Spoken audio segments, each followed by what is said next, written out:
Lagi kong iniisip na ang ay umaalingasaw ng asupre. Iyan ang itinuturo sa atin sa katekismo mula pa noong bata, hindi ba? Na ang kasamaan ay amoy sunog, amoy bulok.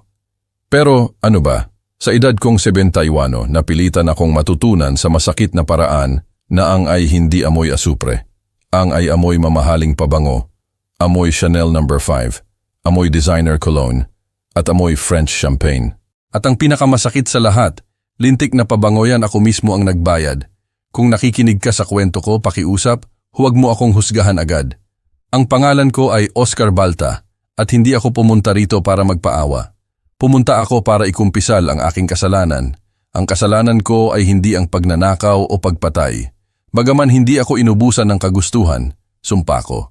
Ang kasalanan ko ay ang pagiging isang matandang bulag, isang matanda na naniwalang maipapakita ang pag-ibig sa pamamagitan ng pagpirma ng mga tseke na parang wala lang at inilagay ang nag-iisa kong anak sa kamay ng isang halimaw na may mukha ng anghel. Inuusig pa rin ako ng bangungot ng gabing iyon. Ang gabi kung saan sinapian ako at nagpasya akong labagin ang patakaran at pumasok sa bahay ng walang abiso. Naaalala ko na nanginginig ng husto ang mga kamay ko, kaya hindi maipasok ang susi sa kandado. Grabe. Mula sa labas ang bahay sa isang resort town sa Batangas ay mukhang maganda, maringgal. Ako ang nagbayad niyan bawat ladrilyo, pero sa loob nagaganap ang gulo. Hindi iyon mahinang musika para sa isang may sakit na nagpapagaling. Saan ka pa? Iyon ay malakas na hip-hop, isang tumataginting na bass na nagpapayanig sa mga salamin. Pum, pum, pum, tulad ng tibok ng pusong malapit ng sumabog. Nang sa wakas ay nabuksan ko ang pinto. Sinalubong ako ng buga ng aircon sa mukha at doon ko ito naamoy. Ang matamis, nakakaumay na amoy na iyon na hinaluan ng alak at sigarilyo. Nakita ko ang aking manugang, si Elaine, nakatayo sa ibabaw ng coffee table.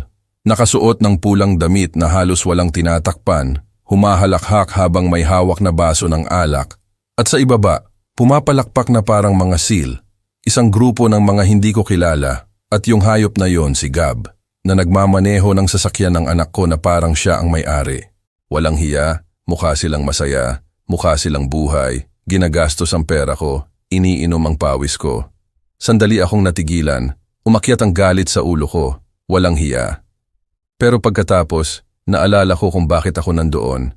Naalala ko ang tingin ng takot ng anak ko sa video call kaninang umaga. Naalala ko ang salitang nakasulat, kumalat ang tinta sa palad ng kanyang kamay. Wala akong pakialam kay Elaine. Binaliwala ko ang sigaw niya nang makita niya ako. Binaliwala ko yang sigab na nagtangkang magmatapang sa akin. Umakyat ako sa hagdanan ng mabilis. Pakiramdam ko ay lalabas ang puso ko. Madilim ang pasilyo sa itaas at nag-iba ang amoy. Hindi na amoy pista, amoy kulong, amoy sakit, amoy may nabubulok. Dumating ako sa master's bedroom. Nakakandado ito mula sa labas. Sinong nagkukulong ng isang pilay na may susi sa labas? Sinipa ko ang pinto. 1, 2 beses, sa lakas na ibinigay sa akin ng galit. Bumigay ang kahoy at bumukas ito. At ang nakita ko, salamat sa Diyos na hindi nabuhay ang tesi ko para makita yon. Hindi ko nakita ang anak ko, nakita ko ang natira sa kanya. Isang balangkas. Iyon na lang si Marcus, isang tumpok ng buto at maputlang balat na nakatali sa kama gamit ang mga strap. Madilim ang silid, sarado ang mga kurtina, mabigat ang hangin. May mga plato ng maasim na pagkain sa sahig, mga walang laman na bote ng gamot na nakakalat. Dahan-dahang iniikot ni Marcus ang ulo niya papunta sa akin. Lalim ang kanyang mga mata, may maitim na eye bags, nanlalaki dahil sa dami ng kung anong binibigay sa kanya. Tuyong-tuyo ang kanyang bibig, biyak-biyak. Tiningnan niya ako na parang hindi niya alam kung totoo ako o kung kukunin na siya ng kamatayan. Tatay, bulong niya. Ang boses niya ay isang sinulid, isang ungol na nagwasak sa kaluluwa ko. Tubig. Lumuhod ako. Umiyak ako na parang bata, na parang nasugatang hayop. Dahil sa sandaling iyon, nagising ako. Habang pumipirma ako ng mga tseke mula sa opisina ko na naka-aircon, pakiramdam ko ay isang dakilang tagapagbigay. Ang anak ko, ang sarili kong dugo, ay nabubulok ng buhay, tinutorture ng bruha na sumumpa na mahal siya sa altar. Pero para maintindihan ninyo kung paano kami humantong sa impyernong ito, kailangan kong ikuwento ang simula. Kailangan kong ikuwento kung paano ko itinayo ang sarili kong kaparusahan sa sarili kong mga kamay. Bago magpatuloy, mag-subscribe sa channel at sabihin mo sa amin kung saan ka nakikinig sa mga komento sa ibaba. Ako ay taong nagtatrabaho, palagi. Wala akong pag-aaral sa unibersidad o mga apelyidong marangal. Ipinanganak ako sa isang magulong lugar kung saan natutunaw ang aspalto sa tag-init at ang mga bahay ay may mga bubong na yero. Ang mga kamay ko, tingnan mo ang mga kamay ko, may kalyo sa ibabaw ng kalyo, mga peklat mula sa bakal, mga paso mula sa semento, mga mantsa ng araw na hindi na matanggal kahit anong chlorine. Ang mga kamay na ito ang nagtayo ng Balta Constructions mula sa wala. Nagsimula ako sa edad na 16 bilang kargador. Nagdadala ng mga sako ng semento na 50 kilon sa likod ko, hanggang sa pakiramdam ko ay mababali ang gulugod ko. Pero nagtiyaga ako, inipon ko ang bawat piso, binili ko ang una kong cement mixer, tapos ang una kong lumalumang truck. Sa edad na 30 may sarili na akong kwadrilya, crew. Sa edad na 50 ako na ang patron ng 3 bodega at may 200 na tao sa ilalim ko. Nirerespeto ako ng mga tao sa Maynila. Tinatawag nila akong Don Oscar kapag pumapasok ako sa isang karinderya o sa isang mamahaling restaurant. Kapag nagsasalita ako sa isang site, nagpapababa ang mga arkitekto. Naniwala ako na ang pera ay nakakatakip sa lahat ng problema.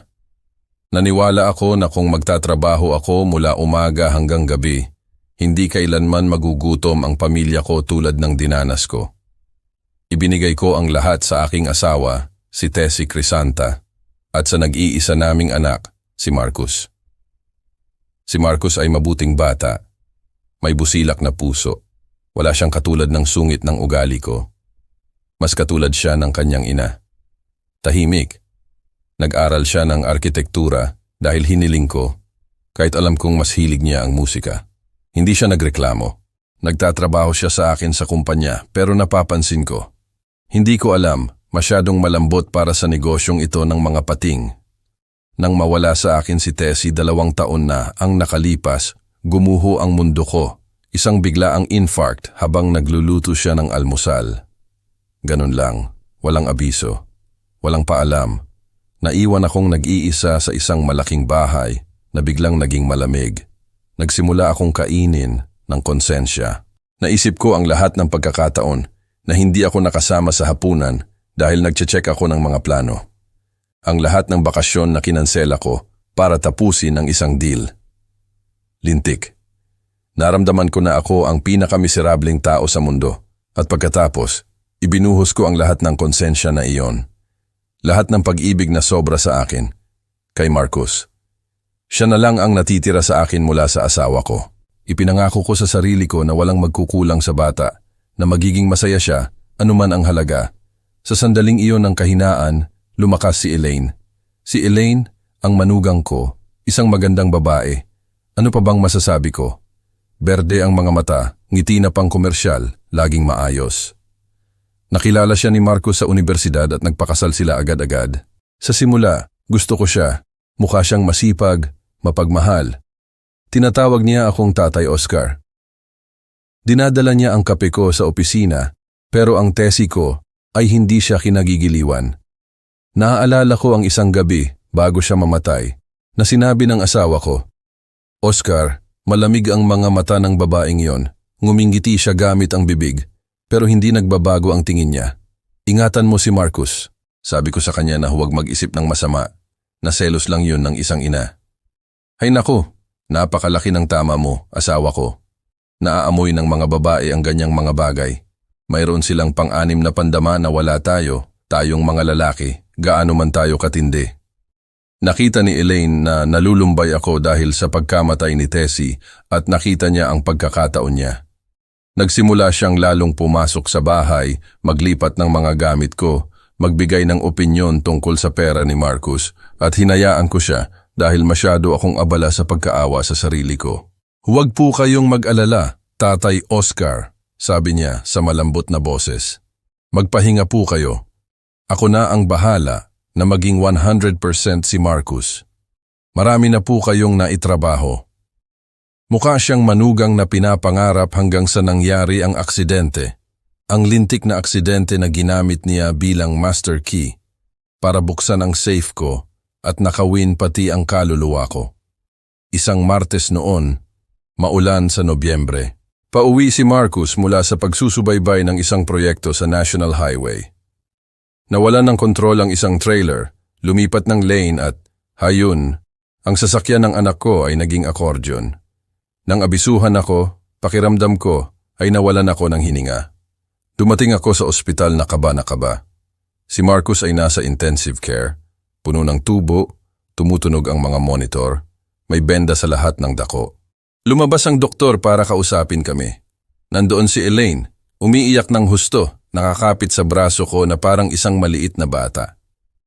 Mr. Balta, sabi ng doktor, isang seryosong tao. Buhay si Marcus dahil sa milagro. May marami siyang fracture at masamang pinsala sa lumbar vertebrae. Makakalakad ba siya? Tanong ko. Pakiramdam ko ay nanghihina ang mga binti ko.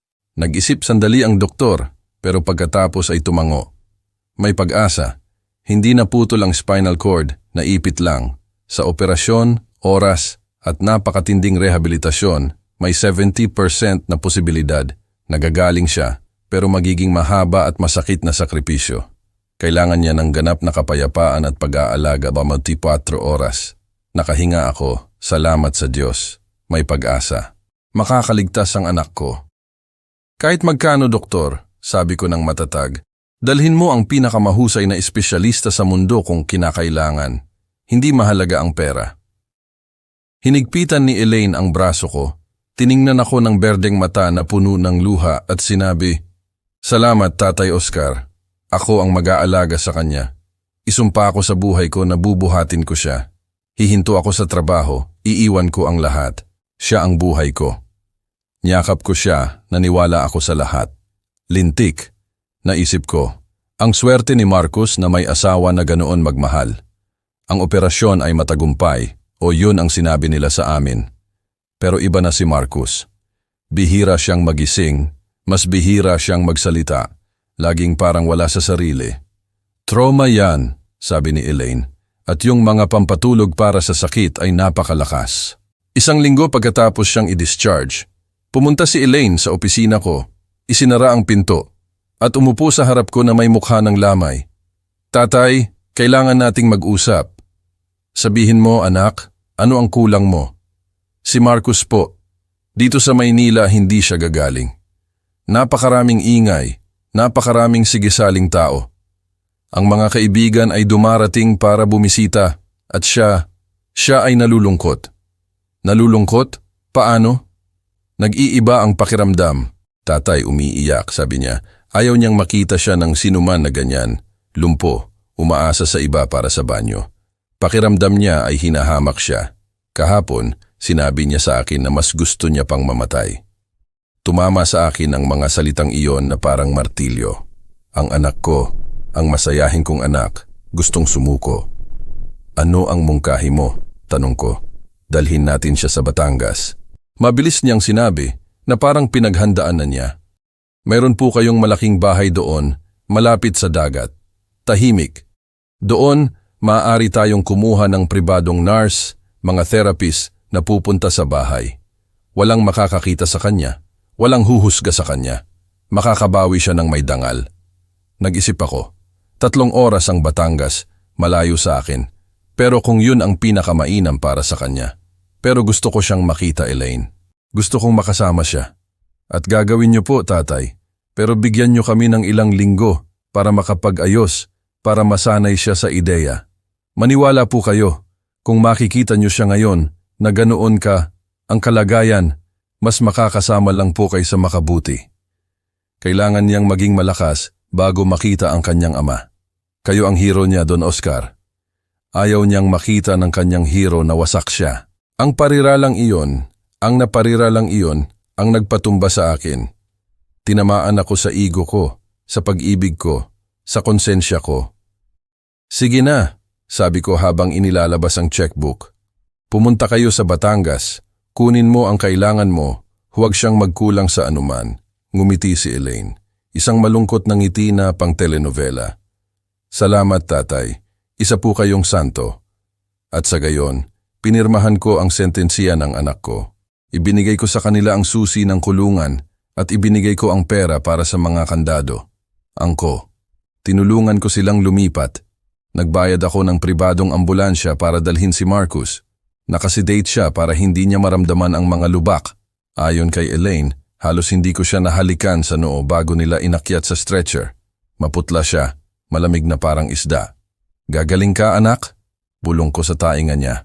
Aalagaan ka ng asawa mo. Nagdilat siya ng mata sandali. Tiningnan niya ako. Ngayon na iniisip ko, sa tingin na iyon, humihingi siya ng tulong. Pero sa sandaling iyon, tulog lang ang nakita ko. Umalis sila at ang bahay sa Batangas ay naging bunker. Sa unang buwan, nagtiyaga ako. Hindi ako bumisita sa kanila. Kailangan mong bigyan siya ng space. Paulit-ulit kong sinasabi sa sarili ko habang kumakain ng hapunan mag-isa sa malaking dining room ko. Ito ay para sa kanyang dangal. Pero sa pangalawang buwan, nanalo ang pangangailangan kong makita ang anak ko. Isang Sabado noon. Wala akong pakialam at hindi ako nag-abiso. Sumakay ako sa truck ko at pinalipad ang 3 oras na biyahe papunta sa tabing dagat. Puno ang trunk ng mga gamit, mga steak na gusto ni Marcus, prutas, isang dekuryenteng wheelchair na German, isang napakagandang makina. Dumating ako na tuwang-tuwa, nag-doorbell. Matagal bago nila binuksan. Narinig ko ang mga ingay sa loob, nagtatakbuhan. Sa wakas binuksan ni Elaine ang pinto, pero kaunti lang, hindi niya ako pinapasok.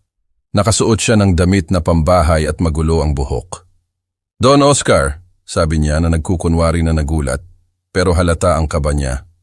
Anong ginagawa niyo rito? Dumating ako para makita ang anak ko, babae. Ano pa bang gagawin ko? Buksan mo, may dala akong regalo. Tumayo siya roon, tinatakpan ang pasukan. Ay tatay, nakakahiya naman. Talaga po, pero hindi magandang oras. Anong ibig mong sabihin na hindi magandang oras? 12:00 na ng tanghali, babae. Kasi po nagkakrisis si Marcus kagabi. Sobra siyang na-depress, sumigaw, nagbasag ng baso. Pumunta ang psychiatrist at binigyan siya ng sobrang laking pampakalma. Tulog na tulog po siya ngayon, total na knocked out.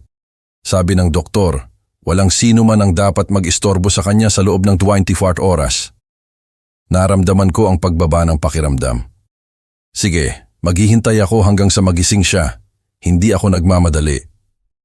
Kinagat ni Elaine ang labi niya. Hindi po tatay kasi. Diretsuhin ko na po kayo. Ipinangako sa akin ni Marcus. Sabi niya, kapag dumating si tatay, huwag mo siyang papasukin. Ayaw kong makita niya akong naglalaway. Ayaw kong makita niya akong may tae. Sabihin mo mahal ko siya, pero igalang niya ang kahihiyan ko. Nashock ako. Ang anak ko nahihiya sa akin, sa sarili niyang ama. Sinabi niya, yan? Tanong ko na may buhol sa lalamunan. Umiiyak niya pong sinabi, tatay, pakiusap, huwag niyo akong pilitin na sirain ang pangako ko. Kung papasok kayo ng sapilitan, mararamdaman niya na pinagtaksilan namin siyang dalawa. Naramdaman ko na parang maliit ako. Naramdaman ko na parang isang estranghero ako sa buhay ng sarili kong anak. Yumuko ako, talunan. Sige na Elaine, wala nang magagawa. Ayaw kong maistorbo siya. Iniwan ko ang mga gamit sa pintuan, ang karne, ang prutas. Ang wheelchair ay naiwan sa truck dahil sabi ni Elaine na hindi pa handa si Marcus. Aba, ginawa niya. Bumalik ako sa Maynila na masakit ang puso, umiiyak sa highway. Iniisip na tama ang ginagawa ko, nirerespeto ang kanyang sakit, ang bobo ko, lintik. Kung itinulak ko lang ang pinto na yon, kung pumasok ako ng sapilitan noong araw na iyon, marahil ay nakita ko na hindi siya tulog dahil sa depresyon. Marahil ay nakita ko na walang psychiatrist. Marahil ay nakita ko ang mga bote ng alak sa kusina, pero hindi ako pumasok. Lumiko ako at umalis. At sa paggawa ko niyan, ako mismo ang nagtayo ng pader na naghiwalay sa anak ko mula sa mundo. Alam ni Elaine noong araw na, yun na hawak niya ako, na ang konsensya ko ang pinakamahusay niyang sandata. At grabe, ginamit niya ang walang hiya. Mula noong araw na yon, ang relasyon namin ay puro video call at transfer. Tinatawagan ako ni Elaine bawat linggo na may bagong pangangailangan sa medisina. Tatay, sabi ng doktor, nanlalambot na ang mga kalamnan ni Marcus. Kailangan namin ng electrostimulation equipment. Nagkakahalaga ng PHP 150,000. Bilhin niyo po. Bilhin mo. May bagong German medicine po.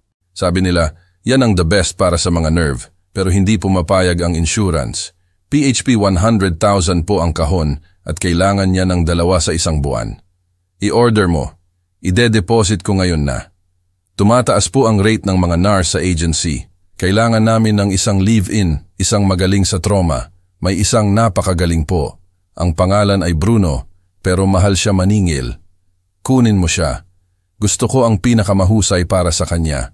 Ibinibigay ko ang pera. Nagbabayad ako ng nagbabayad. Bawat buwan, umaabot sa PHP 400,000. Minsan PHP 600,000. Kailangan kong magbenta ng isang lupa para makasunod sa ritmo, pero wala akong pakialam. Sinasabi ko sa sarili ko, ang pera ay nawawala at bumabalik. Ang kalusugan ng Marcus ko ang tanging mahalaga. Nagpapadala siya sa akin ng mga resibo. Oo, magagandang resibo mula sa mga botika, mga medical fee, mukhang legal ang lahat. Ako, na nakikipaglaban para sa bawat sentimo sa mga proyekto ko, na nakikipagtalo sa mga supplier para sa presyo ng bakal, hindi ko man lang tinitingnan ang mga papel na, yon, iniingatan ko at nagbabayad. Paano mo babaratin ang buhay ng anak mo? At bilang kapalit ng pera ko, binibigyan nila ako ng mga video call, laging parehong kanta. Hinahawakan ni Elaine ang cellphone, laging medyo madilim ang imahe, parang kuweba ng lobo. Tingnan mo sino ang tumatawag, mahal ko. Sabi niya sa matinis na boses na naiinis na ako. Si tatay mo. Batiin mo si tatay. At ang kamera ay tumututok kay Marcus. Ang makita siya ay unti-unting pumapatay sa akin bawat beses. Nakahiga siya, laging nakahiga. Sobra siyang pumayat, lumabas ang mga buto sa mukha niya. Nakahimlay ang mga mata, pero ang tingin ay nasa ibang lugar, nawawala. Kumusta anak? Sabi ko. Idinidikit ang mukha ko sa screen. Kumusta ka ngayon, champion? Nagtatagal si Marcus bago sumagot. Dahan-dahang gumagalaw ang labi niya, parang mabigat ang dila niya. Minsan, lumalabas ang laway niya at si Elaine, ang walang hiyang magaling magkunwari, pinupunasan niya ng panyo. Tulog, tatay! Hinihila niya ang boses. Parang lasing ang tunog. Inaantok ako. Kita niyo po, tatay, mabilis na sinasabi ni Elaine. Ang German medicine ay napakalakas. Pina-knockout siya, pero para yan sa mga nerve niya.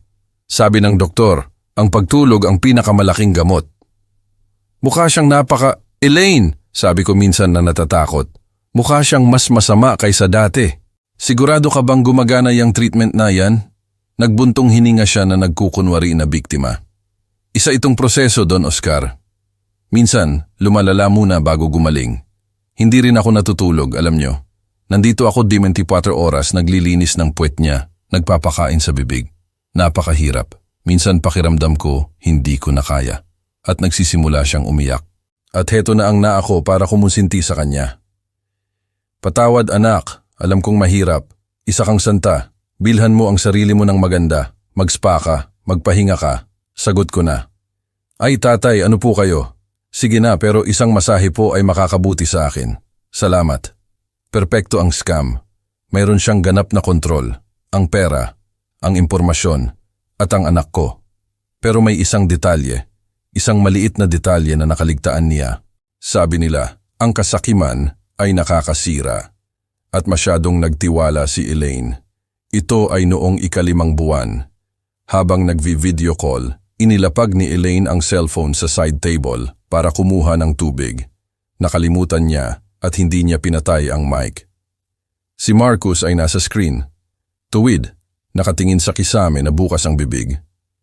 Mula sa kabilang kwarto, narinig ko ang boses ni Elaine. Pero hindi yung matamis na boses na ginagamit niya sa akin. Isang boses na parang aso, nanunuya, at hindi siya nag-iisa. Narinig ko ang tawa ng isang lalaki, isang batang tawa. Tumahimik ka na, inutil. Narinig kong malinaw na sinabi ni Elaine at pagkatapos ay tawa. O bibigyan kita ng dobleng dosis at hindi ka magigising hanggang Martes. Walang hiya. Tumigil ang puso ko. Sino ang kausap niya? Dobling dosis ng ano? At sino yang lalaking tumatawa sa bahay ng anak kong may sakit? Mabilis na bumalik si Elaine sa kwarto. Kinuha ang cellphone at nakita na konektado pa rin. Namutla siya na parang papel, pero agad-agad, inayos niya ang mukha niya. Ay tatay, pasensya na, naiwan ko pong bukas ang TV. May pinapalabas na napakasamang telenovela. Narinig ko ang isang lalaki, Elaine, sabi ko ng seryoso. Ay si Bruno po, ang bagong nurse, yung mahal maningil. Napakagaling niya, bagaman medyo mabigat ang trip ng taong yon. Sinaway ko na po siya. Ngumiti siya sa kamera ng napaka-ipokrita. Sige po, aalis na po ako. Kailangan po naming gawin ang therapy. Paalam tatay, kiss. At pinutol niya ang tawag. Tinitigan ko ang itim na screen ng cellphone ko. May gumulong sa tiyan ko ng masama. Ang boses na yun, ang pariralang yun. Tumahimik ka, inutil. Hindi tunog telenovela, hindi tunog biro ng nurse. Tunog galit, tunog na niloloko ako. Hindi ako nakatulog nung gabing yon. Naglagay ako ng double tequila at umupo sa study na nakatingin sa larawan ni Tessie. Sabihin mo sa akin kung ano ang gagawin, asawa, pakiusap ko. Sabihin mo sa akin kung nagdadalawang isip na ako o kung may bulok sa bahay na yun. At pagkatapos, naalala ko si Amang Arnoldo. Si Amang Arnoldo Reyes, ang kumpadre ko, dating pulis, ang pinakamahusay na pribadong investigador sa Maynila, ang taong nakakahanap kahit nang nakabaon. Kinabukasan ng umaga, tinawagan ko siya. Armando, sabi ko pagkasagot niya, kailangan kong pumunta ka sa Batangas. Kailangan mong bantayan ang bahay ng anak ko at kailangan mong sabihin sa akin kung ang binabayaran ko ay gamot o lason. Hindi ko alam na ang tawag na yun ang magbubunyag sa pinakamabangis na imburnal ng buhay ko. Lintik. Ang mga araw na sumunod sa tawag ko kay Amang Arnoldo ay ang pinakamahaba sa buhay ko. Pakiramdam ko ay walang katapusan, grabe. Patuloy akong pumupunta sa opisina sa Balta Constructions, pero ang isip ko ay nasa ibang lugar. Ang mga empleyado ko na matagal na akong kilala ay tinitingnan ako ng may takot. Ayos ba Don Oscar? Tanong ng foreman ko, si Ramiro. Isang araw na nakatitig ako sa isang plano sa loob ng kalahating oras nang hindi gumagalaw. Ayos lang Ramiro, pagod lang ako. Nagsinungaling ako pero hindi ako pagod, takot ako. Habang ginagawa ni Amang Arnoldo ang trabaho niya doon sa Batangas, kailangan kong magpatuloy sa pag-arte. Kailangan kong magpatuloy na maging ang mapagbigay na biyenan, ang mapagkakatiwalaang ama. Patuloy na nagpapadala sa akin si Elaine ng mga mensahe at larawan at kailangan kong sumagot gamit ang mga emoji ng puso at mga kamay na nagdarasal. Samantalang ang gusto ko ay pumunta at baluktutin ang leeg niya. Tatay, masakit po ang pakiramdam ni Marcus ngayon, pero binigyan na namin ng gamot. Tingnan niyo po, ang tahimik niya. At nagpadala siya sa akin ng larawan. Nagkukulong ako sa opisina ko para suriin ang mga larawang yun gamit ang magnifying glass. Sumpa ko. Dati, tinitingnan ko ang mga iyon ng may mapagmahal na mata ng ama. Pero ngayon tinitingnan ko ang mga iyon ng mata ng mason na naghahanap ng mga lamat sa isang pader.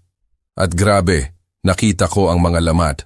Hindi mukhang tahimik si Marcus. Mukha siyang walang laman. Nakakita na ba kayo ng isda kapag inalis sa tubig at ilang oras nang nasa yelo? Ganoon ang mga mata ng anak ko. Ang balat niya ay nakadikit sa mga buto niya sa paraan na hindi normal. Nakakita na ako ng mga taong may sakit. Nakita ko ang mga syalan ko na nahuhulog mula sa scaffolding at nababali ang lahat. Pero nakakabawi sila. Gumagaling sila.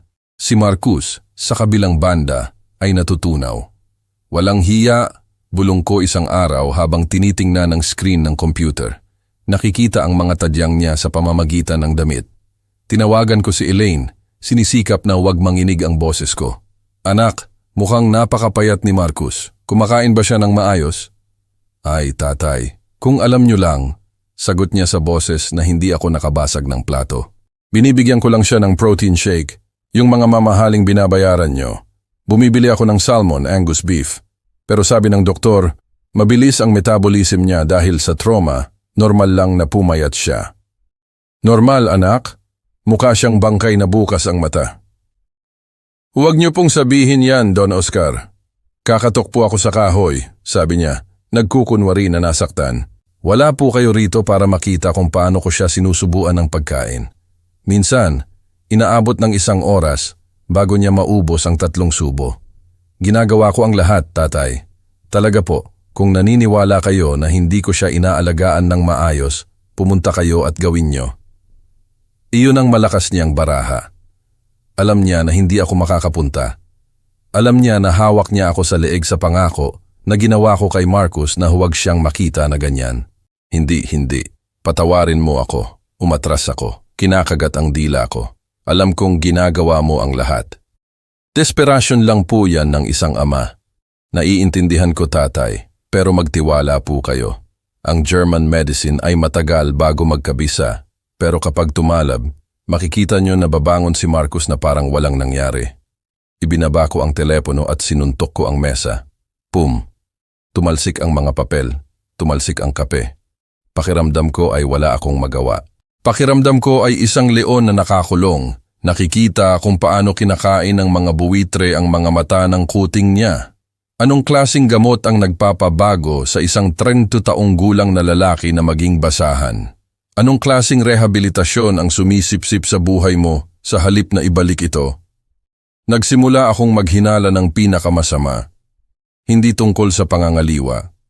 Naaamoy ko na yun. Nagsimula akong maghinala na baka hindi nila siya inaalagaan. Baka iniiwan lang siya doon, hinahayaan siyang mamatay sa gutom habang kinokolekta ang mga tseke ko. Magtiis ka, Oscar, sabi ko sa sarili ko. Magtiyaga ka. Kung magmadali ka, matatalo ka. Hintayin mo na dalhin ni Amang Arnoldo ang mga ebidensya. Pero ang paghihintay, hay naku, ang paghihintay ang pinakamasamang torture na umiiral. Isang Huwebes ng gabi nang dumating si Amang Arnoldo sa bahay ko. Nasa sala ko na nakapatay ang ilaw, umiinom ng whiskey para pakalmahin ang kaba. Si Amang Arnoldo Reyes ay hindi isang taong paligoy-ligoy, isa siyang matandang lobo ng dagat, dating komandante ng pulisya, yung mga hindi natatakot kahit sa. Pumasok siya, inalis ang sombrero at umupo sa harap ko. May dala siyang dilaw na folder sa ilalim ng braso niya. Hindi siya magandang gabi. Hindi siya kumusta ka? Inilagay lang niya ang folder sa coffee table at tiningnan ako ng maitim na mata na parang tumatagos sa kaluluwa mo. Gusto mo nang inumin? Alok ko. Bigyan mo ako ng doble, Oscar. Kakailanganin mo rin yan. Naramdaman ko ang lamig sa likod ko. Naglagay ako ng inumin, binigay ko sa kanya at umupo ako. Pinawisan ang mga kamay ko. Sabihin mo sa akin ang lahat, Arnoldo. Walang paligoy-ligoy. Nagbuntong hininga si Amang Arnoldo, uminom ng malalim sa baso niya at tinuro ang folder. Hindi tumatanggap ng anumang therapy ang anak mo, Oscar. Paano? Tanong ko. Kahit sa kalooban ko, alam ko na. 3 araw ko nang binabantayan ang bahay 24 oras. Mayroon akong mga litrato, video, logbook. Walang pumapasok na doktor sa bahay na, yan, walang pumapasok na therapist. Walang pumapasok kahit ang taga-botika. Pero ang mga resibo, nagpapadala siya sa akin ng mga resibo mula kay Dr. Strauss, mula sa Rehabilitation Center. Wala yan, compadre. Putol sa akin ni Amang Arnoldo. Inimbestigahan ko si Strauss. Namatay siya 3 taon na ang nakalipas sa Berlin at ang Comprehensive Rehabilitation Center sa bayan ay isang ghost company na nakarehistro sa pangalan ng isang dummy sa Tondo. Ang mga resibo ay mas peke kaysa sa 3 pisong barya. Natigilan ako. Pakiramdam ko ay nawawalan ako ng hininga. Lahat ay kasinungalingan. Lahat ng perang ipinadala ko. At ang mga nurse, tanong ko na may sinulid na boses. Si Bruno? Tumawa ng tuyo si Amang Arnoldo. Walang katuwaan. Si Bruno. Oo, pumapasok siya. Pumapasok at lumalabas siya kung kailan niya gusto. Pero hindi siya nagdadala ng stethoscope, Oscar. Nagdadala siya ng mga karton ng serbesa. Nagdadala siya ng mga bag ng yelo. Nagdadala siya ng mga kaibigan. Binuksan niya ang folder at inilabas ang unang mga litrato. Nandun ang truck ko, ang Toyota na inayos na may ramp na binili ko para makalabas si Marcus para maglibot ng may dignidad. Nakapark ito sa harap ng isang bar na parang bodega sa tabing dagat at bumababa mula rito. Hindi ang anak ko sa wheelchair, si Elaine ang bumababa. Nakasuot siya ng silver na damit, masikip, maikli. Mukha siyang kahanga-hanga, ang walang hiya. At sa tabi niya, nakahawak sa baywang niya, isang batang lalaki, maitim, malakas, na may mukha ng walang kaibigan. Iyan si Bruno, sabi ni Amang Arnoldo habang tinuturo ang lalaki. Hindi siya nurse, Oscar. Gym instructor siya sa fitness center at ayon sa mga source ko sa lugar, nagdi-dealer din siya ng tableta para sa mga turistang puti. Anak ng pu... Hindi ko natapos ang parirala. Teka, mayroon pa. Naglabas siya ng isa pang litrato. Araw na. Si Elaine at si Bruno ay nasa isang seafood restaurant kumakain ng lobster, nagtatawanan, nagtotoast ng mikelada. At sa mesa, nakalagay na parang mga tropeyo ang salamin ng araw ni Marcus, yung Rivan na regalo ko sa kanya nung graduate siya. Nabubuhay silang parang hari, Oscar, gamit ang pera mo.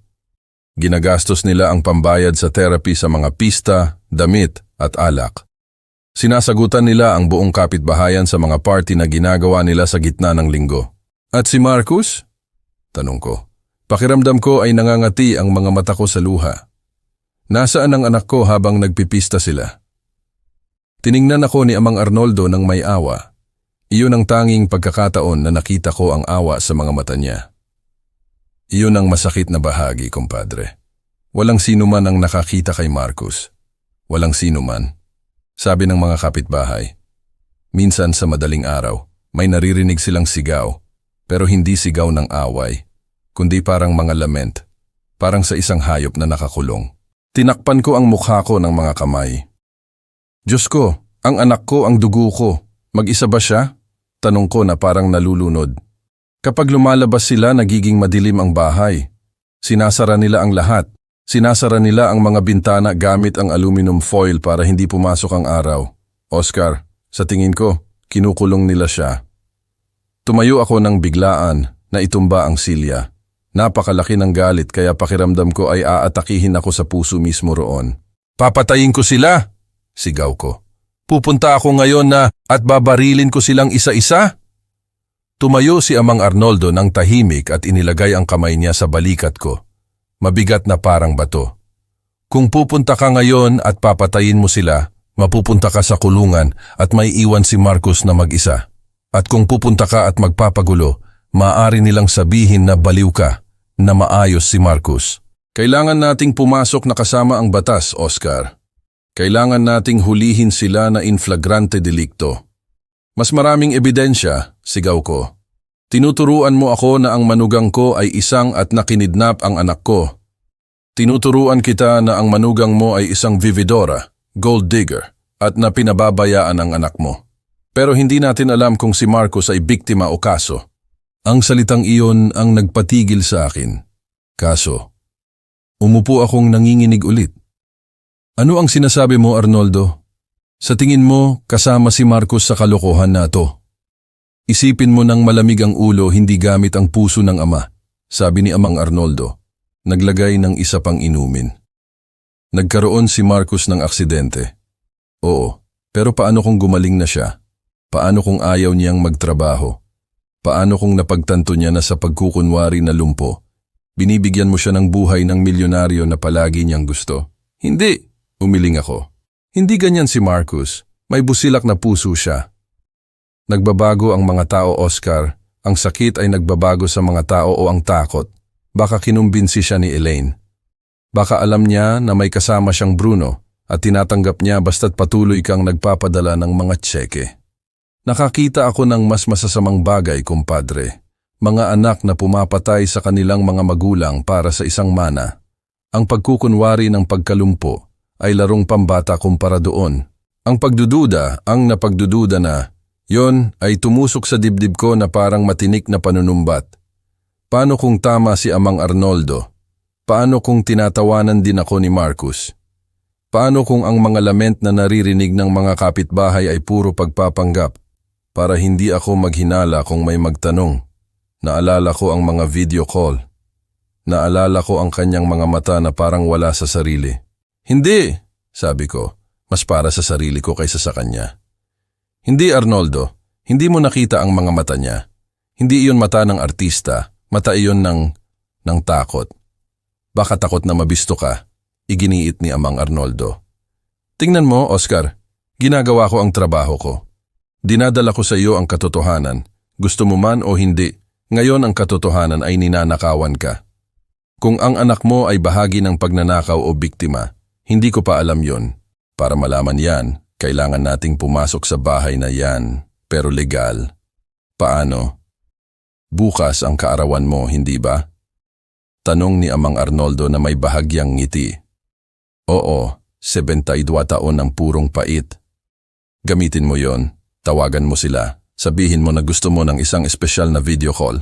Sabihin mo na babaguhin mo ang testamento, na bibigyan mo sila ng advance ng mana, isang malaking bonus para magdiwang. Para saan? Para bumaba ang pagbabantay nila. Ang kasakiman ang magpapagawa sa kanila ng pagkakamali. Kung mag-aalok ka ng pera, gugustuhin ni Elaine na magpakitang gilas. Ihahanda niya ang stage at doon tayo magiging handa. Maghihintay ako sa labas ng bahay kasama ang team ko. Kung may makita kaming kakaiba, papasok kami. Tiningnan ko siya. Delikado ang plano pero yun lang ang mayroon ako. Sige na, sabi ko. Gagawin ko. Pero kung malaman ko na kasama si Marcus dito, kung malaman ko na nagpautang siya sa kalokohang to, hindi ko tinapos ang parirala dahil ang totoo, hindi ko alam kung ano ang gagawin ko. Patayin siya? Hindi. Tanggalin siya sa mana? Oo. Kalimutan na may anak ako? Baka. Pero sa kaloob-looban ng puso kong matanda, nagdarasal ako na sana ang anak ko ay biktima. Grabe ang nato. Mas gusto ko pang torturin ang anak ko kaysa maging taksil. Mas gusto ko pang mamatay siya kaysa maging walang utang na loob. Anong klaseng ama ang nag-iisip niyan? Ako, isang ama na hindi na alam kung ano ang totoo at kung ano ang kasinungalingan. Umalis si Amang Arnoldo noong gabing yon, iniiwan ako kasama ang dilaw na folder at isang kalibreng 38 na baril na kinuha ko sa safe. Nilinis ko, ikinarga ko. Hindi ko alam kung gagamitin ko, pero mas ligtas ang pakiramdam ko na nasa tabi ko. Ginugol ko ang gabi na gising na nakatingin sa mga litrato ng paulit-ulit. May isang litrato partikular na nagpapagulo sa tiyan ko. Ito ay si Elaine na lumalabas mula sa isang tindahan ng lingerie na may dalang mga bag ng Victoria's Secret. Nakangiti siya, mukha siyang masigla. Naalala ko kung paano siya sa ospital noong nagka-aksidente si Marcus. Umiiyak ng walang make-up, may eye bags, magulo ang buhok. Mukha siyang babaeng wasak dahil sa sakit. Ang galing mong artista, walang hiya, naisip ko. Karapat-dapat ka sa Oscar, pero bibigyan kita ng selda. At pagkatapos, tiningnan ko ang isa pang litrato, malabo na kinuha gamit ang zoom mula sa kalye. Nakikita ang isang bintana sa ikalawang palapag ng bahay sa Batangas. Sarado ang mga kurtina, pero may nakikita na silhouette sa likod, isang anino na hindi gumagalaw. Si Marcus, yon. Nakatayo siya doon, nakatingin sa kalye, naghihintay na makita siya ng sinuman. O isa siyang manikin o multo niya. Magtiis ka, anak, bulong ko sa litrato. Kung nandun ka, kung ikaw talaga yan, magtiis ka pa. Papunta na ang tatay mo. Sumikat ang araw. Ang araw sa Maynila ay lumabas na matindi, tulad ng dati. Kaarawan ko, 72 taon. Karaniwan, ginagawa ako ni Tessie ng chilaquiles verdes. Binibigyan ako ni Marcus ng isang bote ng alak o ilang bagong gamit.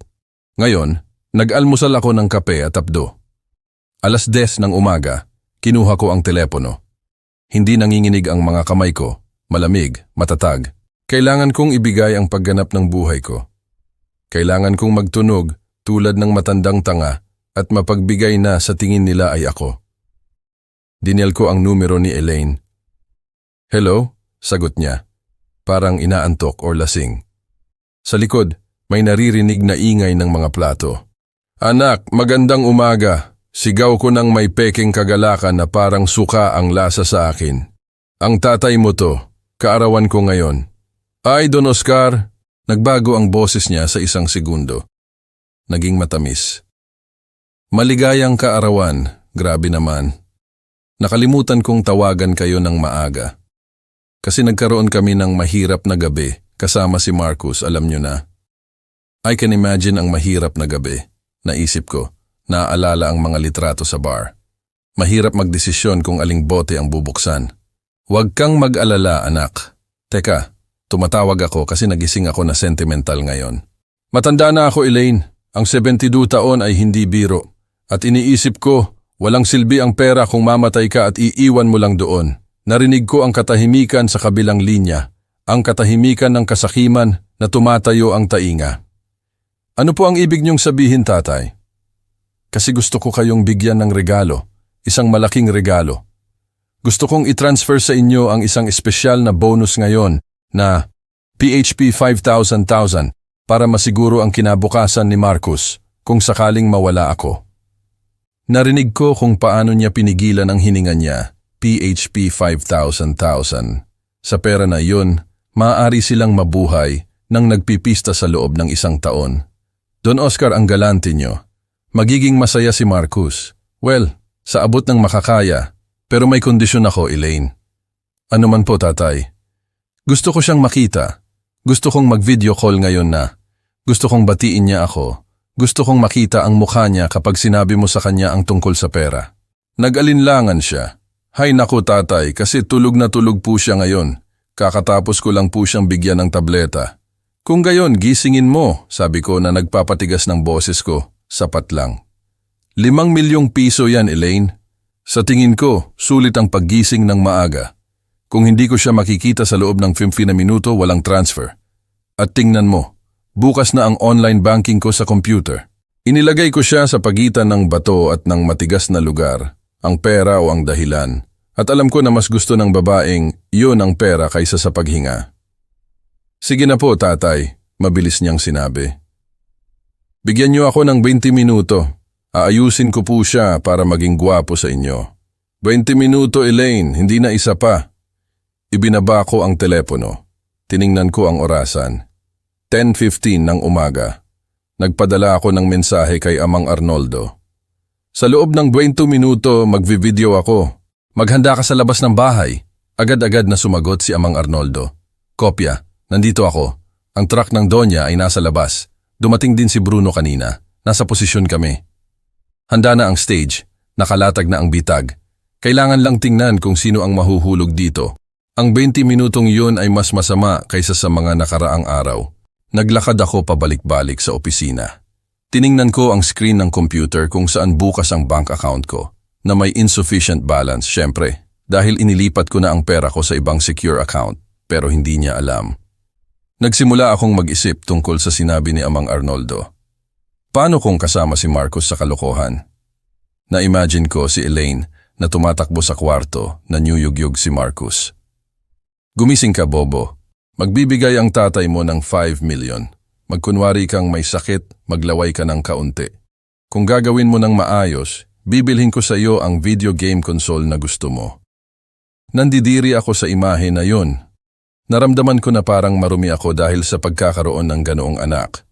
Pero pagkatapos, na-imagine ko ang iba. Na-imagine ko si Elaine na ini-injectan siya ng sapilitan. Na-imagine ko si Marcus na sinusubukang lumaban, mahina, nakatali. Ngumiti ka, hayop! Kung sasabihin mo sa kanya, papatayin kita. Dugo ng sarili kong dugo. Naisip ko. Pakiusap, Marcus, huwag mo akong biguin. Maging lalaki ka, maging anak ko. Tumunog ang telepono. May incoming video call, Elaine at Marcus. Huminga ako ng malalim. Nag-sign of the cross ako. Salamat sa Diyos, bigyan mo ako ng lakas. Tinanggap ko ang tawag. Lumabas ang imahe. Nasa sala sila, hindi sa kwarto. Inilipat nila si Marcus sa ibaba, sigurado dahil ang kwarto sa itaas ay isang tambakan. Pinaupo nila siya sa wheelchair niya. Sinimutan nila siya ng asul na polo, yung mga gusto ng nanay niya. Inayos nila ang buhok niya ng gumina kahit na halata ang manipis, maruming buhok niya. Si Elaine ay nasa tabi niya, naka-makeup, nakangiti, na may isang kamay sa balikat ng anak ko, pinipisil. Siguro masyadong mahigpit. Maligayang kaarawan, tatay! Sigaw niya habang kumakaway gamit ang libreng kamay. Pero ang mga mata ko ay dumiretso kay Marcus. At ang nakita ko, grabe, nandoon si Marcus. Pero hindi siya naroroon. Tuwid siya sa wheelchair. Oo, pero halata na may humahawak sa kanya ng kung ano. Bahagyang nakatagilid ang ulo niya. Maputla siya, parang asul, parang lumang wax. Pero ang mga mata niya, sa pagkakataong ito, ang mga mata niya ay hindi sarado, dilat na dilat. Malaki, pula at nakatingin sa akin, hindi nakatingin sa kamera na nawawala, nakatingin sa akin ng diretso sa mata. Naramdaman ko ang kilabot na dumaloy sa likod ko. Walang kasabwatan sa tingin na yun, walang kasakiman, may takot, purong-puro at ganap na takot. Batiin mo si tatay ng happy birthday, mahal ko, sabi ni Elaine, na niyuyugyog ang balikat niya ng biglaan. Sige na, may sorpresa siya sa atin. Nagbukas ng bibig si Marcus, ang dila niya ay gumalaw ng torpe. Hap, pi, ungol niya. Parang may salamin sa lalamunan ng tunog. Ayan, my love, sabi ni Elaine na nakangiti sa kamera. Medyo nalilito lang po siya dahil sa gamot, tatay. Pero masayang masaya siya, hindi ba? Tumingin siya sa gilid sandali para kumuha ng baso ng tubig na nasa mesa. Uminom ka ng tubig, mahal, para luminaw ang boses mo. Isang segundo lang yon, isang lintik na segundo kung saan tumigil siyang tumingin sa kamera. At sa segundong iyon, nabuhay si Marcus. Hindi siya gumalaw ng katawan, hindi niya kaya. Pero ang mukha niya ay gumawa ng isang ngiwi ng desperasyon at nagsimula siyang magkurap. 1, 2, 3, mabilis. 1, 2, 3, mabagal. 1, 2, 3, mabilis. SOS. Ang code. Ang lintik na Boy Scout code na itinuro ko sa kanya noong 10 taong gulang siya sa bundok ng Antipolo. Kung mawawala ka, Marcus.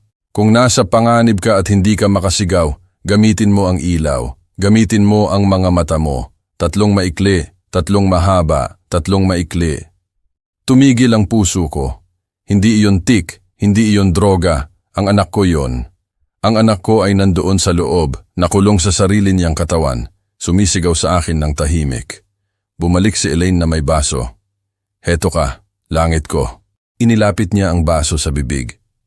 At pagkatapos, ginawa ni Marcus ang hindi maiisip.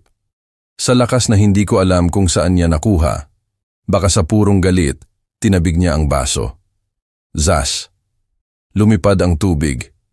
Tumalsik sa kanya. Binabasa ang asul na polo niya. Binabasa ang pantalon niya. Pero tumalsik din kay Elaine. Ay, ang bobo! Sigaw niya, nakakalimutan ang papel ng manugang Santa sa isang segundo. Napagtanto niya ang pagkakamali niya at tumingin sa kamera na natatakot. Ay, pasensya po tatay, kasi nagulat ako. Isang spasm po, may spasm siya. Tumakbo siya para kumuha ng tuwalya at doon na. Doon ko nakita ang tiyak na ebidensya. Itinaas ni Marcus ang kanang kamay niya, patungo sa kamera, basa ang polo, sa tubig na tumalsik. Basa ang palad sa tubig na natapon at sa palad, nakasulat ng asul na tinta ng panulat na nagsisimula ng kumalat dahil sa likido, may isang salita. Baligtad ito, malabo, pero nabasa ko. Nabasa ko ng malinaw dahil nakaukit ito sa kaluluwa ko. Lason. Bumalik si Elaine na may tuwalya. Tinakpan niya ang kamera gamit ang katawan niya habang pinupunasan si Marcus. At sinamantala ko ang pagkakataon para kumuha ng screenshot sa computer. Nakakahiya po tatay, sabi niya. Lumalabas ulit. Magulo ang buhok at kinakabahan. Sa tingin ko, na-alter po siya dahil sa emosyon ng pera. Mas mabuti pong hayaan na lang siyang magpahinga. Oo, magdeposito na lang po kayo at magpapadala kami sa inyo ng video of gratitude kapag mas kalmado na siya. Oo, anak, sabi ko. Ang boses ko ay parang metal, malayo, parang galing sa ibang katawan. Oo, hayaan mo siyang magpahinga. Iti-transfer ko ngayon na. Salamat tatay, mahal po namin kayo. At ibinaba niya ang telepono. Ang screen ay naging itim. Tinitigan ko ang refleksyon ko sa monitor. Isang matandang ubanin na may luha sa mata at nakakuyom ang mga kamay. Wala nang duda, wala nang takot na magkamali. Ang anak ko ay hindi taksil. Ang anak ko ay isang martir. At ako ang magiging berdugo ng mga bastos na yon. Kinuha ko ang telepono. Dinayal ko si Amang Arnoldo. Armando, sabi ko at nagulat ako kung gaano katino ang tunog ko. Iyon ang katahimikan ng mata ng bagyo. Pumasok kayo ng todo. Papunta na ako dyan. At Arnoldo, kung lalaban sila, huwag kang magpakita ng awa. Ibinaba ko ang telepono, kinuha ko ang mga susi ng truck, kinuha ko ang baril. Magtiis ka, Marcus, sabi ko sa hangin. Papunta na si tatay. At sumusumpa ako sa libingan ng nanay mo na ngayong gabi, ang ay makikilala ang takot. Nagmaneho ako na parang kaluluwa na dala ng... Sumusumpa ako sa Virgen de Guadalupe. Hindi ko kailanman apakan ang gas pedal ng truck nang may ganoong galit tulad noong hapong yon. Ang speedometer ay umabot sa 160, 170 km/h. Pero pakiramdam ko ay dahan-dahan akong gumagalaw. Ang highway papuntang Batangas ay mapanlin lang, puno ng matatalas na kurbada at lubak na maaaring magpalihis sa iyo kung magpapabaya ka. Pero alam ko yun sa isip ko. Ang mga kamay ko ay humigpit sa manibela ng ganoon kalakas kaya pumuti ang mga buko ng daliri ko. Parang gusto kong sakali ng balat ng manibela, ini-imagine na leeg yon ng bruha na yon. At sa ulo ko, paulit-ulit, parang sirang plaka, inuulit ang imaheng yon. Ang kamay ng anak ko, basa, nanginginig, na may nasalitang nakasulat sa balat, lason. Magtiis ka, anak. Magtiis ka, hayop. Paulit-ulit kong sinasabi ng malakas, sumisigaw sa loob ng cab para hindi ako mabaliw. Huwag kang mamatay ngayon na papunta na ako. Huwag mo akong gawan ng kalokohan na yan. Huminto ako saglit sa isang gasolinahan sa labas ng Lipa, hindi para maglagay ng gasolina, kundi para magdagdag ng panggatong sa apoy. Kinuha ko ang cellphone ko. Nanginginig ang mga kamay ko, hindi sa takot, kundi sa purong adrenaline. Kailangan kong tiyakin na gumana ang bitag. Kailangan kong tiyakin na abala sila, lasing sa kasakiman. Binuksan ko ang bank app, ang mga daliri ko, yung mga matatanda at kalyo na daliri na nagbuhat ng mga sako ng semento sa buong buhay ko, nag-type ng transfer, halaga, PHP 5,000. Beneficiary, Elaine Suarez de Balta. Concept, regalo ng kaarawan. Pinindot ko ang send, confirm. Tapos, ayan ang pagkain mo, buwitre, bulong ko na may pandidiri habang tinitingnan ang confirmation sa screen. Kainin mo lahat, punuin mo ang sarili mo. Gusto kong maramdaman mo na mayaman ka. Gusto kong maramdaman mo na hindi ka mahahawakan dahil kung mas mataas ang lipad mo, mas malaki ang tama kapag binato kita sa lupa. Pagkatapos ng 2 minuto, dumating ang isang mensahe sa WhatsApp mula sa kanya. Ang tunog ng notification ay nagpagitil sa akin. Tatay, dumating na. Hindi ako makapaniwala. Pagpalain kayo ng Diyos. Umiyak si Marcus sa sobrang tuwa nang sinabi ko sa kanya, Salamat, salamat, salamat. Isa po kayong anghel, ang galing nyo. Binasa ko ang mensahe at gusto kong masuka. Umiyak si Marcus. Oo, walang hiya, sigurado akong umiyak. Pero sa takot dahil nakita niya na may pera ka na para patuloy na bayaran ang libingan niya. Para patuloy na bilhin ang lason na inilalagay mo sa lalamunan niya. Pagpalain kayo ng Diyos, sabi ng sinungaling. Wala kang nanay. Hindi ako sumagot. Inihagis ko ang cellphone sa upuan ng passenger seat at nagmaneho ulit. Umuungol ang mga gulong. Nagiiwan ng ulap ng alikabok sa likod. Sa loob ng 3 oras na biyahe, ang buhay ko ay dumaan sa harap ko na parang isang lumang pelikula na masama ang pagka-edit. Naalala ko noong bata pa si Marcus, isang batang may sugat sa tuhod na tumatakbo sa mga construction site. Naalala ko nung dinala ko siya sa camping sa Mount Batulao. Natatakot siya sa dilim. Lagi siyang takot sa mga bagay na yun. Tatay, paano kung may dumating na oso? Tanong niya na nanginginig sa loob ng tent, nakakapit sa polo ko. Kung may dumating na oso, ako ang makikipaglaban, sabi ko na nagkukunwari na matapang, naglalabas ng dibdib. Walang sino man ang hahawak sa iyo habang nandito ako, anak. Walang sino man. Papatayin muna nila ako. At ngayon, 20 taon na ang lumipas, kinakain na siya ng oso. At ang oso ay hindi nakatira sa gubat, nakatira ito sa kama niya. Natutulog siya kasama nito at ako ang nagbukas ng pinto ng tent sa oso, nagbigay ng kutsilyo at tinidor at pinatay pa ang hapunan. Ang konsensya ay mas nasusunog sa akin kaysa sa araw na pumapasok sa windshield. Patawarin mo ako, Tessie. Kinausap ko ang patay kong asawa, nakatingin sa langit sa pamamagitan ng sunroof. Patawarin mo ako sa pagiging ganito ka, Sinabi mo sa akin na huwag siyang pagkatiwalaan. Sinabi mo sa akin ng malinaw, hindi ko gusto ang babaeng yan, Oscar. At ako, dahil sa pagmamataas, dahil sa paniniwala na maaayos ko ang lahat gamit ang pera, hinayaan ko siyang pumasok. Ibinigay ko sa kanya ang mga susi ng kaharian. Dumating ako sa pasukan ng Batangas nang nagsisimula ng lumubog ang araw. Pula ang langit, kulay dugo. Magandang palatandaan, naisip ko habang humihigpit ang pangako, dahil ngayong gabi may magdudugo. At sa unang pagkakataon sa buhay ko, nagdasal ako sa lahat ng santo, na ang dugong yun ay hindi ang dugo ng anak ko. Nagpark ako 2 blok mula sa bahay, sa isang madilim na kalye, malayo sa mga ilaw, sa ilalim ng isang mayabong na puno. Ayaw kong makita nila ang truck ko. Gusto kong maging anino, isang multo na dumating para maningil.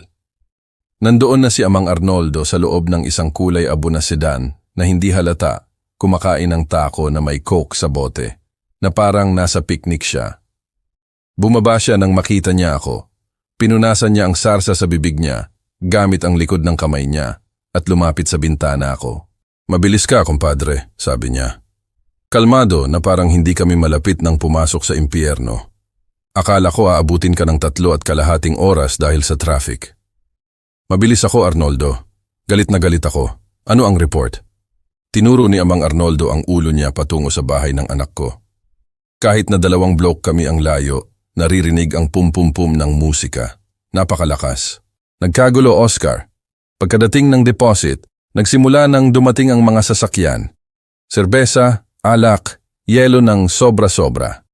Dumating ang isang catering service na may mga tray ng sushi at kalahating oras na ang nakalipas. Dumating ang 2 kaibigan ni Bruno, isang blonde at isang morena, napakaayos. At si Elaine? Tanong ko. Pakiramdam ko ay tumitibok ang sintido ko. Si Elaine ay nagwawala. Lumabas siya para tanggapin ang liquor order kanina. May tawa siya na naririnig hanggang dito. Lasing siya sa kapangyarihan, Oscar. Pakiramdam niya ay siya ang may-ari ng mundo, ang Queen of the South.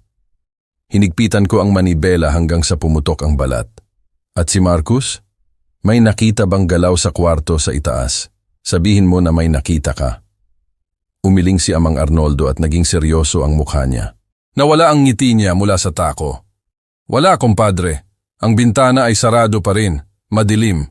Hindi man lang sila umakyat para magbigay ng baso ng tubig. Ang buong pista ay nasa ibaba at sa pool. Sa itaas, parang sementeryo. Mga lintik na aso, bulong ko. Oscar, makinig ka ng mabuti. Hinawakan ako ni Amang Arnoldo sa braso sa pamamagitan ng bintana. Humigpit ng husto. Kinausap ko na si Major Castro. Paparating na siya kasama ang isang patrol car, pero sinabi ko na huwag niyang buksan ang mga siren na pumunta siya ng low profile.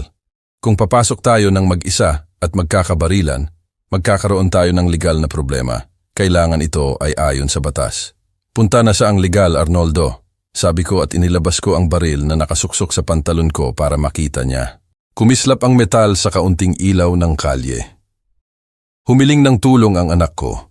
Sabi niya, Lason, wala akong oras para maghintay na pumirma ang isang hukom ng isang papel habang nagsasaya ang mga hayop na yan. Papasok ako. Huwag, Oscar. Nagigting si Amang Arnoldo. Kung pumatay ka ng sinuman, diretso ka sa kulungan. Kung pumatay ako ng sinuman, pupunta ako sa kulungan ng may kasiyahan. 72 taong gulang ako, Arnoldo. Ano ang aalisin nila sa akin? 10 taon ng buhay, 5. Wala akong pakialam, pero kung mamamatay ang anak ko ngayong gabi dahil nagpaiwan ako rito sa labas, naghihintay ng search warrant, iyon, hindi ko kailanman mapapatawad sa sarili ko. Tiningnan ako ni Amang Arnoldo sa mata. Nakita niya na hindi ako nagbibiro. Nakita niya ang mason na nakipag-away para ipagtanggol ang sweldo niya. Nakita niya ang taong nagtayo ng isang imperyo base sa ugali. Nakita niya ang desperadong ama. Nagbuntong hininga siya, umiling at inilabas ang sarili niyang baril, isang Glock 9mm na itim. Sige na hayop, kung pupunta tayo sa impyerno, pupunta tayong magkasama. Matigas ang ulo mo na parang mula pero hayaan mo akong mauna. Wala ka ng reflex tulad ng dati at magaling pa akong bumaril. May galit ako, kumpadre, at yan ang nagpapagalaw sa mga bundok. Bumaba kami sa mga sasakyan, mainit, mamasamasa, malagkit ang gabi. Ang amoy ng dagat ay humalo sa amoy ng sarili kong pagkabalisa at sa takot na sinusubukan kong itago. Naglakad kami sa bangketa, nakadikit sa pader, sinasamantala ang mga anino.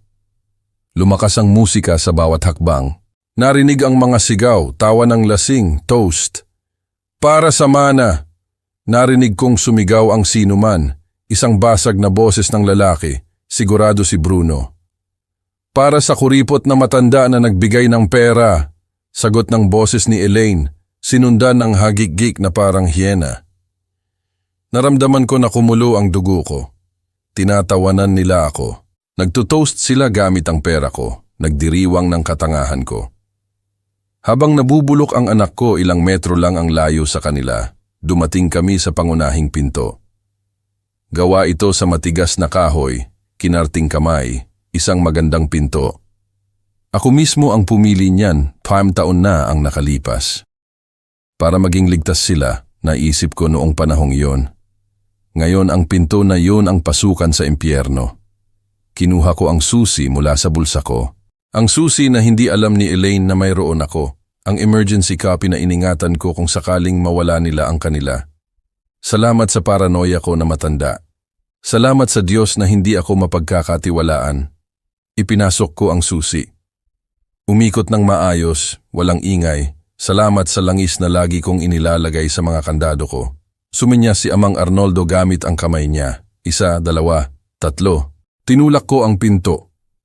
Ang bahay ay amoy bisyo. Hindi ko alam kung paano ipapaliwanag pero ang hangin ay mabigat, siksik.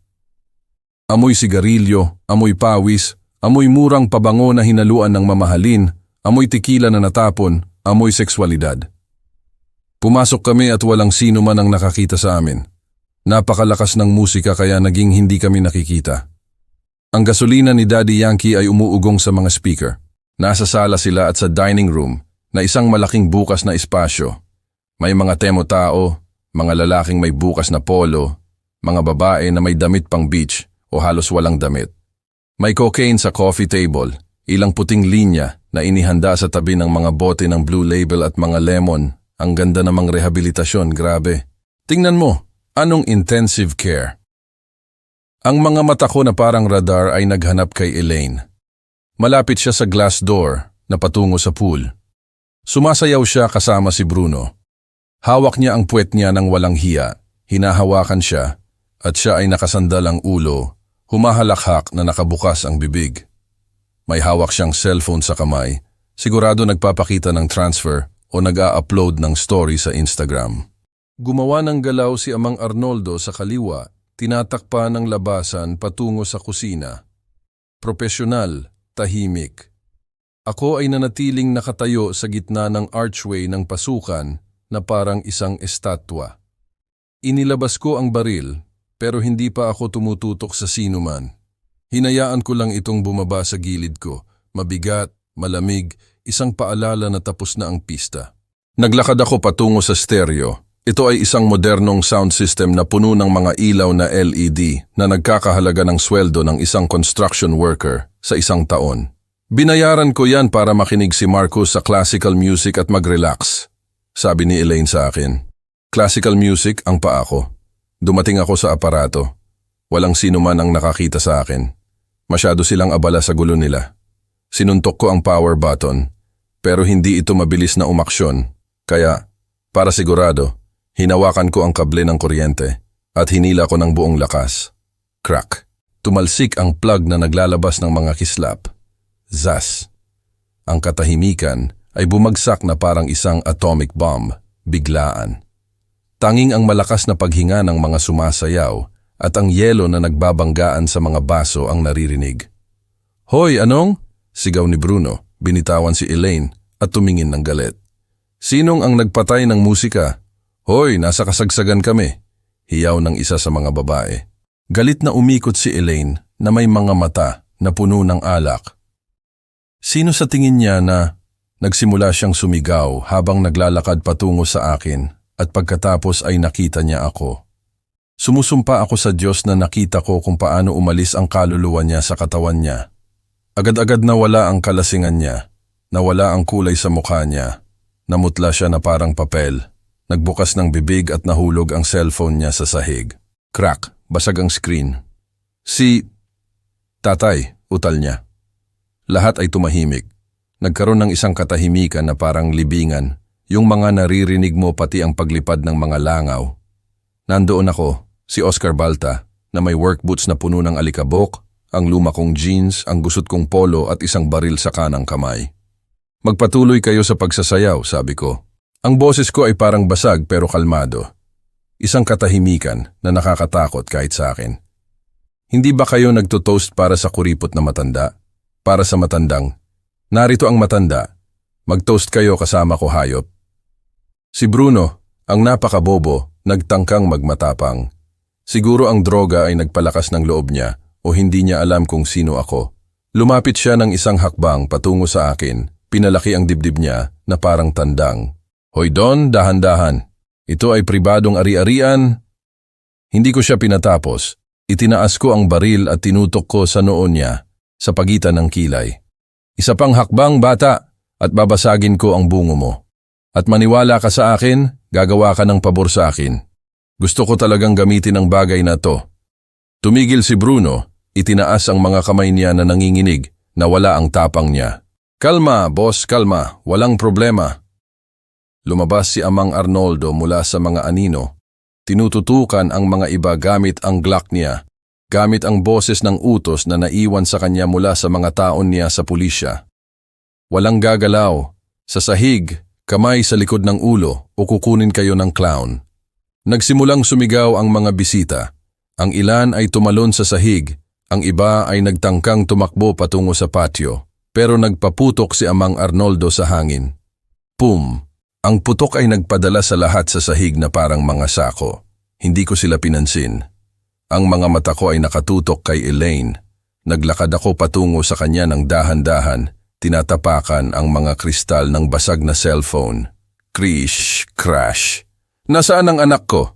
Tanong ko sa kanya. Umurong siya hanggang sa bumangga sa pader. Nanginginig siya na parang dahon sa hangin. Tatay, maaari ko pong ipaliwanag. Isa itong kalituhan. Tulog si Marcus, isang maliit na pista lang. Tumahimik ka! Sigaw ko at umugong ang sigaw sa mga pader. Huwag mo akong muling pagsisinungalingan, walang hiya.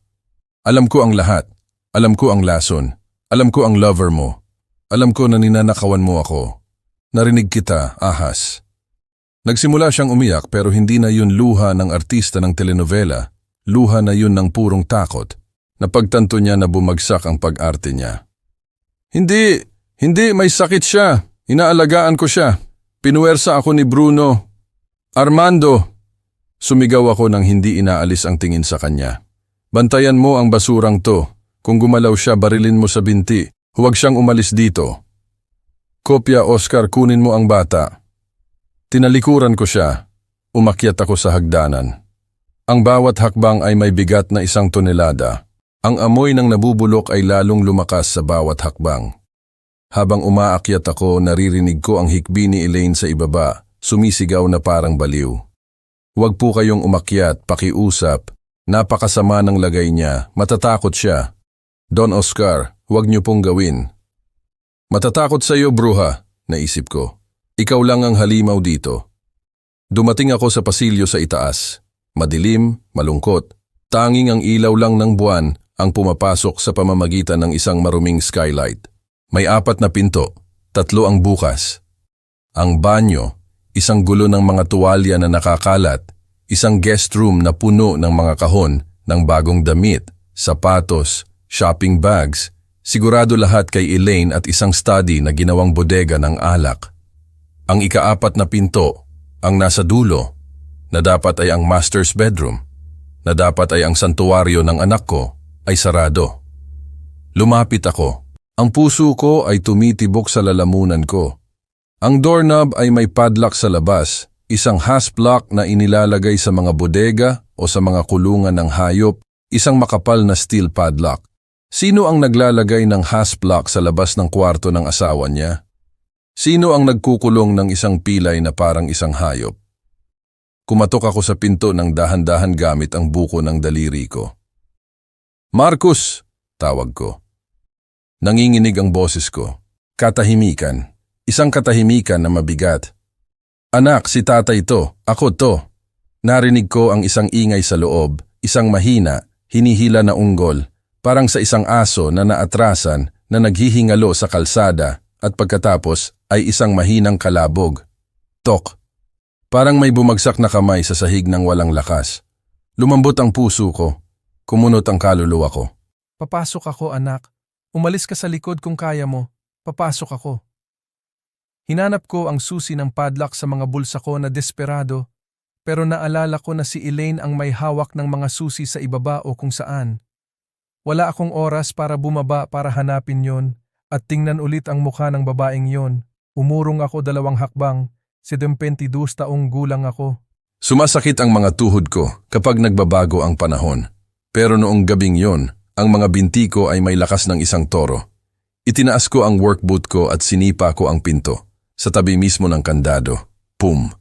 Sumigaw ang kahoy pero hindi bumukas. Magandang kahoy, solidong mahogany. Lintek sa pagiging mahilig ko sa kalidad. Naisip ko ng may pang-iinis.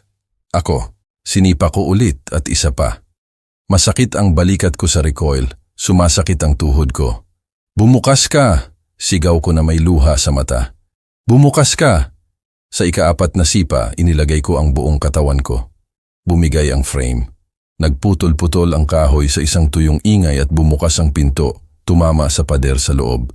Ang amoy ay tumama sa akin na parang pisikal na sampal. Hindi amoy gamot o lavender. Amoy ammonia, amoy lumang ihi na siksik, amoy luma, amoy kulong, amoy kamatayan. Kinailangan kong takpan ang ilong ko gamit ang siko ko para hindi ako masuka mismo roon. Hinanap ko ang light switch sa pader. Pinindot ko ang switch. Wala.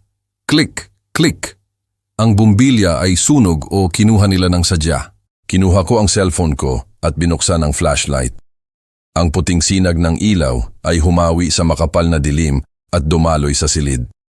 Nakita ko ang mga bintana na tinakpan ng aluminum foil at duct tape, selyadong-selyado. Walang pumapasok na sinag ng buwan, walang hangin, isang pugon ito. Nakita ko ang mga tumpok ng maruming damit sa mga sulok, mga plato na may natira pang pagkain na may uod. Nakita ko ang mga lumang pizza box na may amag at pagkatapos ay tumama ang ilaw sa kama. Ang kama ay isang malaking king size na may mga kumot na dating puti na gawa sa Egyptian cotton pero ngayon ay dilaw, kulay abo, may mantsa ng likido. At sa gitna ng kalawakan na yun, may isang maliit, hindi gumagalaw na tumpok. Nakahiga ang anak ko, nakaharap sa itaas, nakabriefs lang at siya, ako, nakatali. Ang mga pulso niya ay nakakabit sa headboard na kahoy gamit ang mga plastic industrial tie, yung mga puti na ginagamit namin sa construction para itali ang mga kable. Ang mga bukong-bukong niya ay nakatali rin sa mga poste ng kama. Nakapako sa krus. Ang anak ko ay nakapako sa krus sa sarili niyang kama. Ang payat niya. Diyos ko, butot balat na siya. Ang mga tadyang niya ay nakikita na parang marimbakis. Ang tiyan niya ay nakabaon. Ang mga tuhod niya ang pinakamakapal na bahagi ng mga binti niya. Mukha siyang prisoner of war. Tumama ang ilaw ng cellphone ko sa mukha niya. Sumara ang mga mata niya. Nasilaw sa biglaang liwanag at naglabas ng isang ungol. May mahaba, marumi, magulo siyang balbas. Biyak-biyak ang mga labi, puno ng tuyong dugo. Lumapit ako na tumatakbo, natatapilok sa basura sa sahig. Binitawan ko ang baril sa kama. Marcus, anak ko. Dumating ako sa tabi niya.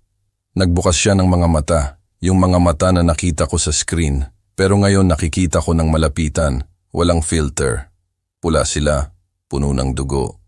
Parang salamin, dilat ang mga pupil.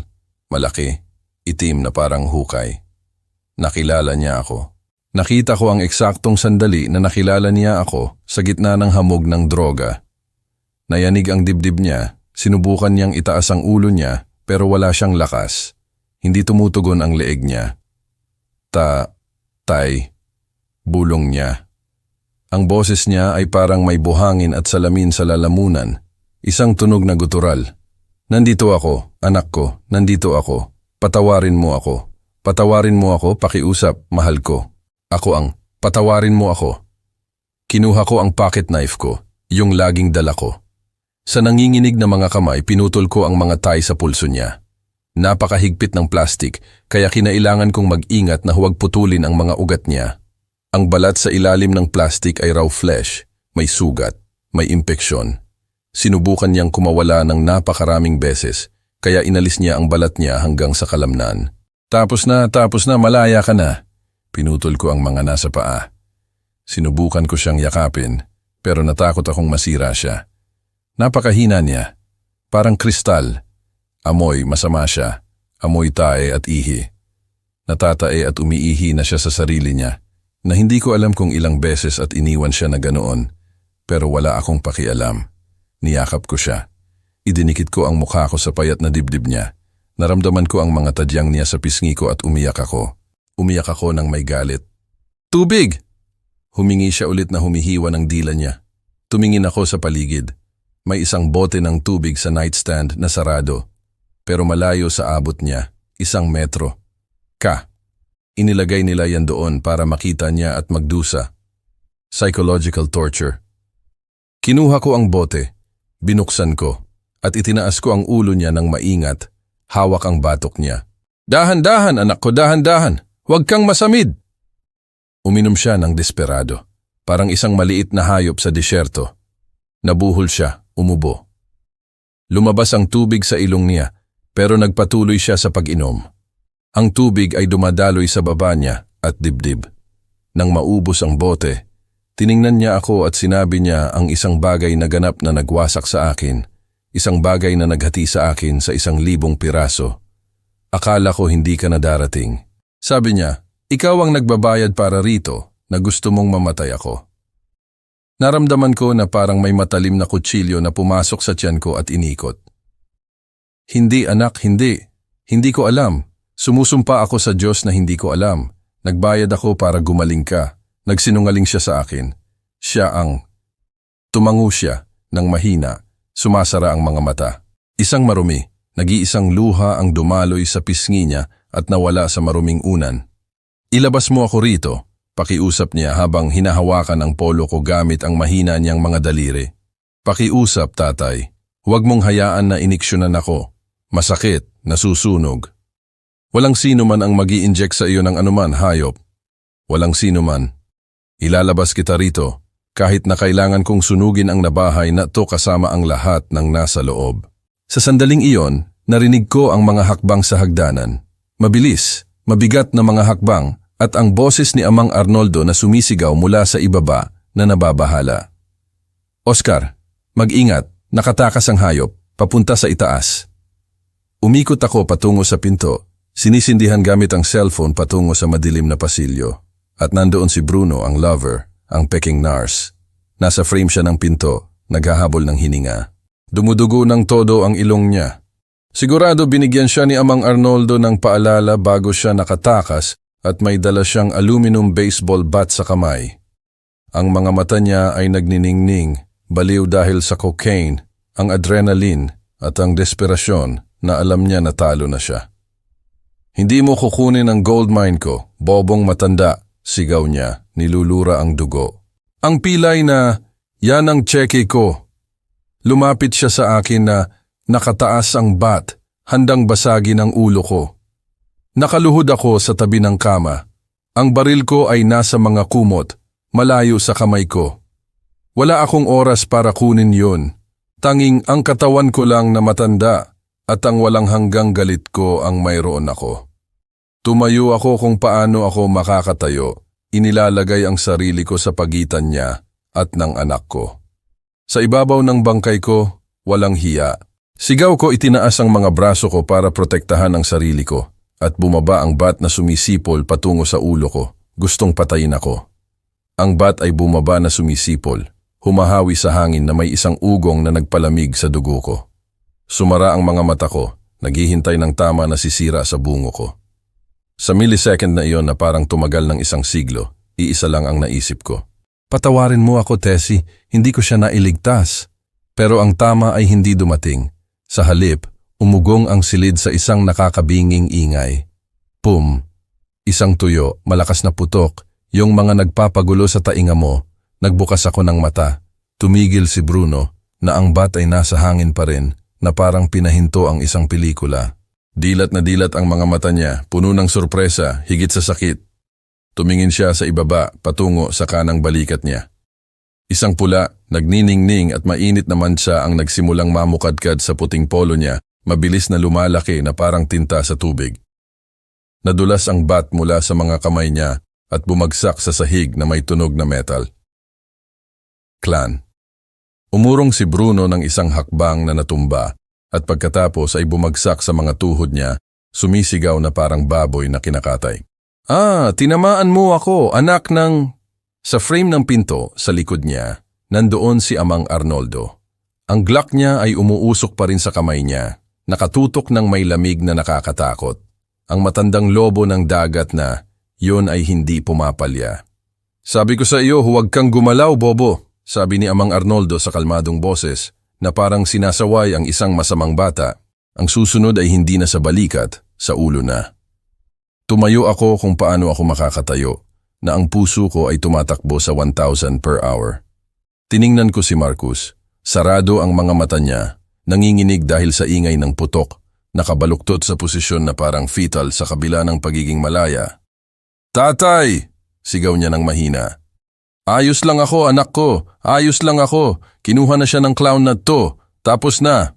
Lumapit ako kay Bruno na nagpapaikot-ikot sa sahig. Hawak ang dumudugong balikat niya. Nagmamantsa sa maruming alpombra. Ang galit na nararamdaman ko ay napakalaki, kaya lumabo ang tingin ko. Hindi ko inisip. Sinipa ko siya sa mga tadyang gamit ang dulo ng bakal ng bota ko. Pum! Iyan ay para sa anak ko, hayop. Sigaw ko na niluluraan siya. Iyan ay para sa bawat tableta na ibinigay mo sa kanya, para sa bawat araw na tinali mo siya.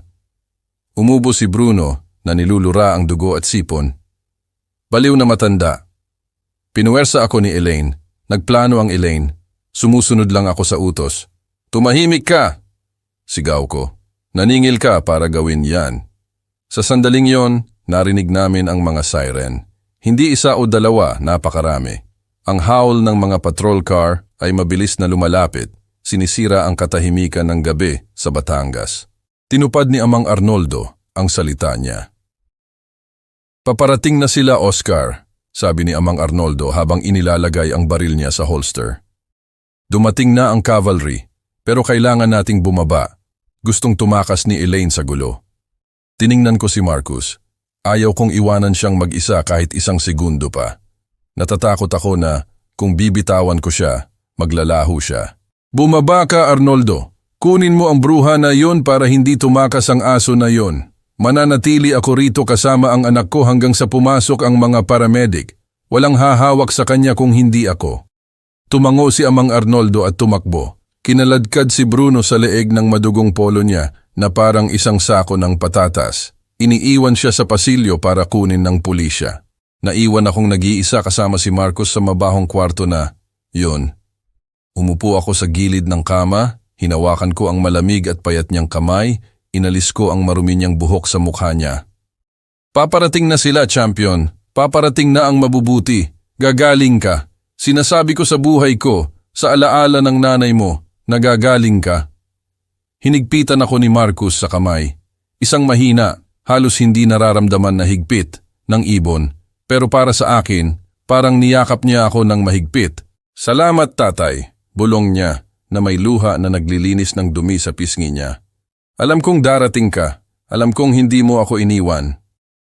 Umiyak ako. Umiyak ako ng tahimik habang yakap siya, habang tumitigil ang mga siren sa harap ng bahay, at ang mga pula at asul na ilaw ay nagsimulang sumayaw sa mga pader ng kwarto, nagbibigay liwanag sa bangungot na, salamat sa Diyos, ay malapit nang matapos.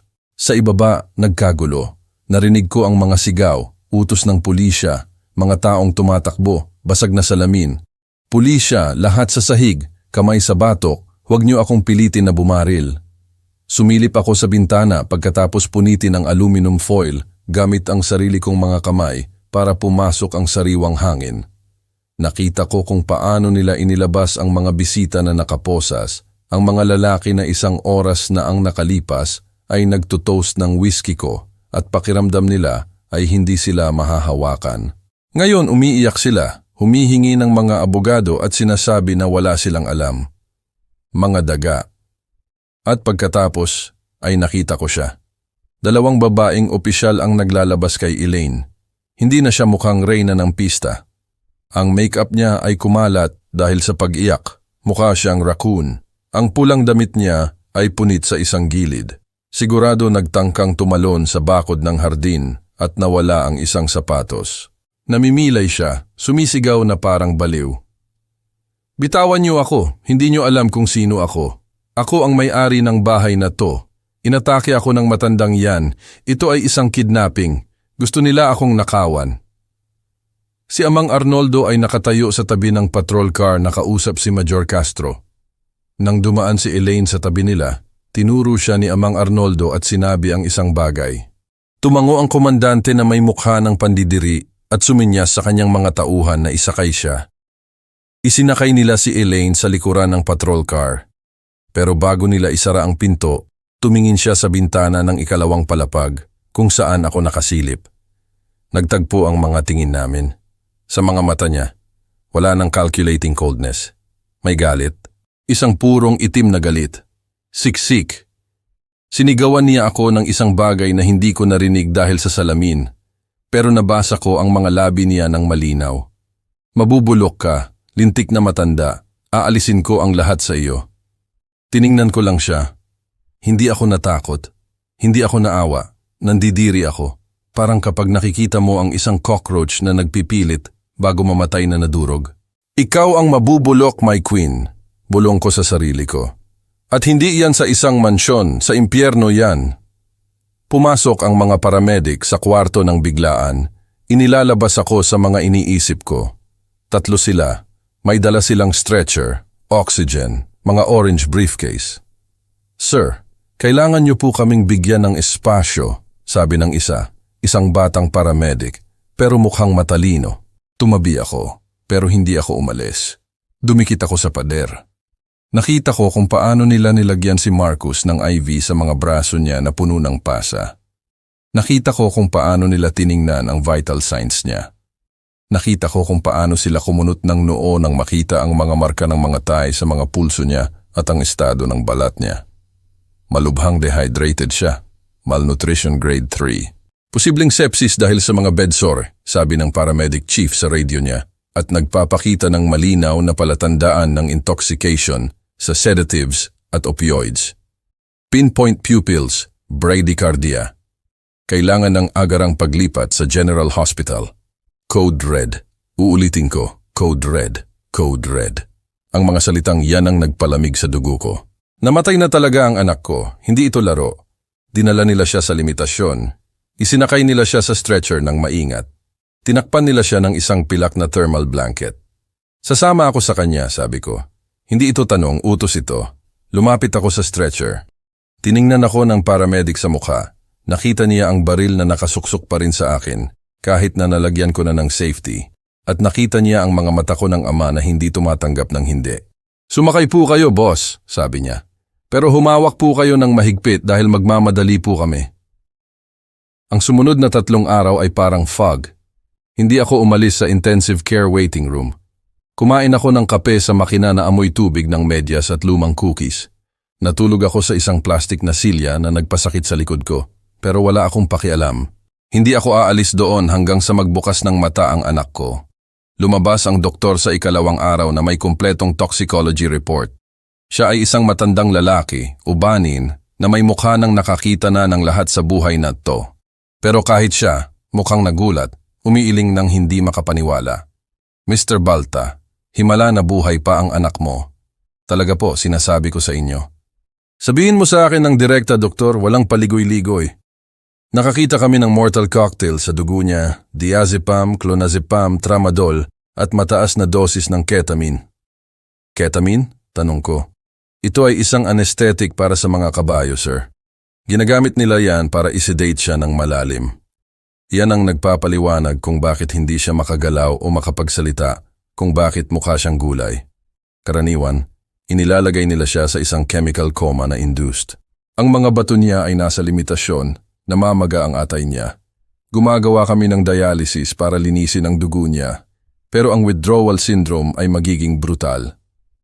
Hinihingi ng katawan niya ang droga ng todo-todo. At yun nga, ito ang impyerno sa lupa. Noong gabing yon, pinayagan nila akong pumasok para makita siya. Nakatali si Marcus sa kama ng ospital. Sa pagkakataong ito para sa kanyang kaligtasan, gamit ang malambot na mga strap. Sumisigaw siya, nagpapaikot-ikot na parang sinapian. Pinawisan siya ng malamig, binabasa ang mga kumot. Mayroon siyang mga horrible hallucination. Hindi, huwag mong ibigay sa akin.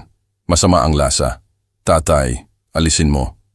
Sumisigaw siya na may mga mata na dilat, nakatingin sa mga bagay na wala doon. Ang mga gagamba, alisin mo sa akin ang mga gagamba, Elaine. Hinawakan ko ang ulo niya, pinunasan ko ang pawis niya gamit ang isang basang tela, umiiyak kasama niya. Nandito ako, anak ko. Ako to. Tatay mo to. Wala na siya, umalis na siya. Walang sasaktan sa'yo. Paparating ang bruha na may karayom. Umiyak siya na nanginginig. Tutusukin niya ako. Wasak ang kaluluwa ko. Ang makita ang isang 30 taong gulang na lalaki na dating malakas at masaya, umiiyak sa takot na parang maliit na bata dahil sa mga multo na inilagay nila sa ulo niya. Sumusumpa ako, Marcus. Sumusumpa ako sa Diyos na babayaran niya ang bawat luha, bawat sigaw, bawat lintik na turok. Sa ika-4 na araw, bumaba ang lagnat. Ang demonyo ng droga ay nagsimulang bitawan siya. Nagbukas ng mata si Marcus noong hapon at sa pagkakataong ito, wala na ang hamog. Nakilala niya ako ng totoo, wala ng panik, tanging walang hanggang pagod. Tatay, sabi niya sa boses na basag, mahina. Hello champion, bumalik ka. Ang gutom ko, grabe. Tumawa ako at umiyak sa parehong oras. Iyon ang pinakamahusay na parirala na narinig ko sa loob ng mga buwan. Parang langit ang lasa. Dadalhan kita ng pinakamahusay na barbacoa tacos sa Maynila, anak, na may maanghang na sarsa. Pero kumain ka muna ng gelatin sa ospital, ha? Dahil kung hindi, sisigawan tayo ng nurse. Habang si Marcus ay nakikipaglaban para mabawi ang katawan niya sa ospital, nakikipaglaban ako sa mga korte. Hindi ako nagtipid. Kinuha ko ang pinakamagaling na abogado sa buong Pilipinas, isang lalaki na nag-aalmusal ng pako at umiihi ng napalm. Sinabi ko sa kanya, ayaw kong lumabas sila, gusto kong mamatay sila doon sa loob, gusto kong mabubulok sila. Ang paglilitis ay mabilis pero eskandaloso. Nagpakita ng interes ang press. Ang manugang na naglalason, ang inilagay nila sa mga headline, ang kaso ng mansyon ng horror. Lahat ay nag-uusap tungkol dito. Sinubukan ni Elaine ang lahat. Umiyak siya sa harap ng hukom. Nagkunwari siyang biktima. Sabi niya, tinatakot siya ni Bruno na siya ay isang babaeng inabuso, na nagbibigay lang siya ng mga natural medicine para hindi siya magdusa. Grabe ang kawalang hiyaan ng babaeng yon. Pero ang mga ebidensya ay napakalaki. Ang mga video mula sa cellphone ni Bruno na hindi binura ng bobo dahil masyadong lasing, kung saan tinatawanan nila si Marcus habang walang malay, ang mga peking resibo, ang mga testimonya ng mga kapitbahay na nakarinig ng mga lament at higit sa lahat ang testimonya ni Marcus. Noong araw na nagdeklara ang anak ko, ganap na katahimikan sa loob ng courtroom. Pumasok siya sa wheelchair, mahina pa rin, payat, pero nakataas ang ulo at malinis ang tingin.